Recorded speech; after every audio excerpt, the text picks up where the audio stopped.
Determine the left-sided limit and the right-sided limit in the two-sided limit as x approaches negative 4 of 4x plus 13 divided by x squared plus 6x plus 8. Each of these involves the limit as x approaches negative 4 of 4x plus 13 divided by x squared plus 6x plus 8. The first thing to do is try plugging a negative 4 in for each of the x's. That will give a 4 times a negative 4 plus 13 divided by a negative 4 squared plus 6 times negative 4 plus 8. 4 times a negative 4 is a negative 16 plus 13 divided by a negative 4 squared is a 16. A 6 times a negative 4 is a negative 24, and then plus 8.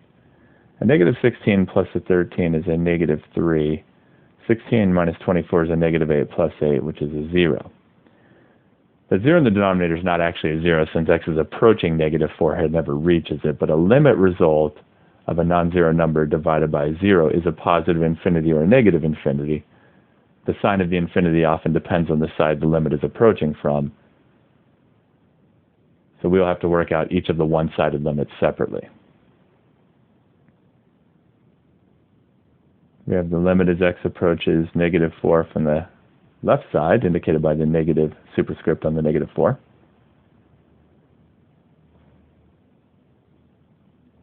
Of that entire expression.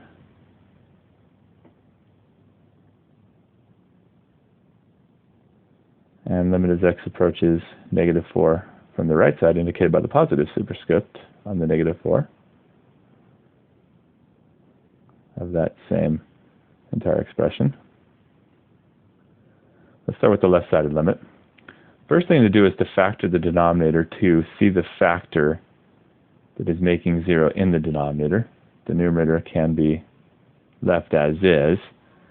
The denominator is a trinomial quadratic, and it can factor into x and two numbers that multiply to be a positive 8 and add to be a positive 6. A positive 4 and a positive 2 will take care of that. X is approaching negative 4 here, so the factor that's making 0 is the x plus 4 factor. We have the left-sided limit here, so we're approaching negative 4 from the left side, more negative than negative 4, like negative 4.01. If that were plugged in for x in the x plus 4 factor, negative 4.01 plus 4, that'll be a negative. It will be approaching 0, so it will be a 0 in the limit, but it'll be negative, so that x plus 4 can be replaced with a negative 0. A negative 4 can be plugged in for all other x's, giving 4 times negative 4 plus 13 divided by a negative 0 and then a negative 4 plus 2. 4 times negative 4 is a negative 16 plus 13 divided by a negative 0 times a negative 4 plus 2 is a negative 2. A negative 16 plus a 13 is a negative 3, and a negative times a negative is a positive, a 0 times a 2 is a 0. A negative divided by a positive is a negative, and a non-zero over a 0 is an infinity. There's the result of the left-sided limit. The right-sided limit can be worked out in a similar fashion. Leave the numerator alone. Factor the denominator. It's the same denominator. It factors exactly the same. The factor that's making 0 in the denominator is the x plus 4. This is the right-sided limit, which means it's less negative than negative 4. It's to the right side, like negative 3.99. Plugged in for x plus 4 will give negative 3.99 plus 4. That's a positive number. But it'll approach to 0. So x plus 4 can be replaced with a positive 0. A negative 4 can plug in for all remaining x's.